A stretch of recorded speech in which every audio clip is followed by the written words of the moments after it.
خبرگزاری دولتی خاور با نشر یک مقاله درباره حزب ممنوع نهضت اسلامی رهبران این حزب را به آن متهم کرده است که جوانان تاجیک را به جنگ‌های سوریه فرستادند و سبب ریختن خون آنها شدند.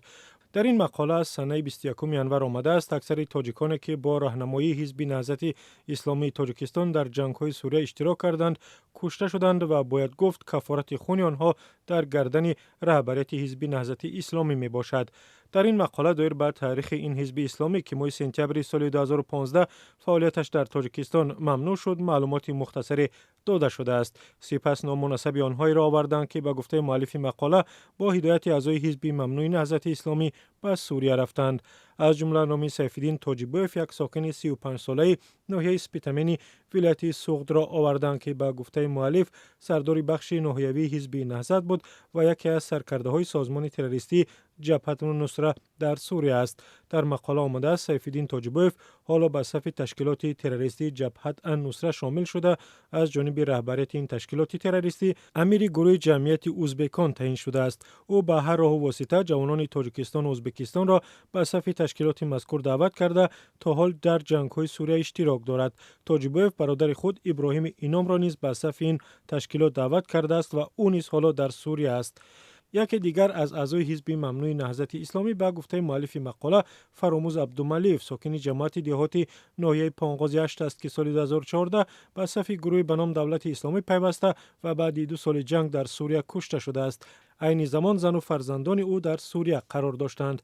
در این مقاله نام محمد جان غیرتوف ساکن ناحیه کلاب نیز هست که به گفته مؤلف مقاله با مساعدت یمکش عضو حزب ممنوع نهضت اسلامی در ایران دانش دینی گرفته سپس به پاکستان و از آنجا به سوریه می رود. در مقاله آمده است به سوریه می رود به صف تشکیلات تروریستی داعش پیوسته تا حال در صف تشکیلات مذکور می جنگد. اینچنین او توسط صفحه‌های اینترنتی نوارهای افراطگرایی را پهن کرده دیگر جوانان تاجیک را به اصطلاح به جهاد دعوت می کند. آمده است در این مقاله.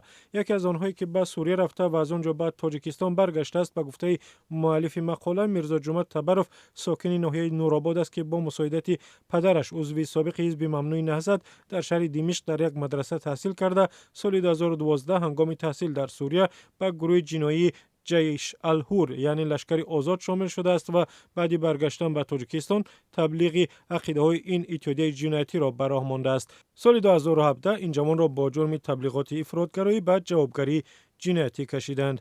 در ادامه مقاله نام چند نفر دیگری هست که با گناه افراطگرایی در تاجیکستان زندانی شدند. رهبران حزب ممنوع نهضت اسلامی که در خارج از کشور زندگی می‌کنند همه گونه ادعاها درباره دست داشتن در افراطگرایی و یا همدستی با گروه‌های افراطی را رد کردند.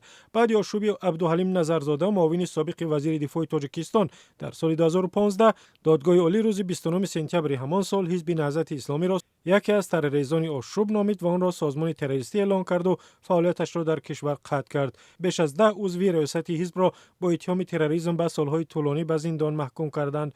حزب نهضت که بیشتر از 10 ساله در تاجیکستان فعالیت داشت تا زمان قطع فعالیت یگانه حزب اسلامی در قلمرو آسیای مرکزی به شمار می آمد. رهبرانش اتهامات مقامات تاجیکستان را رد کرده گفتند که هدف این مقامات بیرون کردن این حزب از صحنه سیاسی در کشور بود.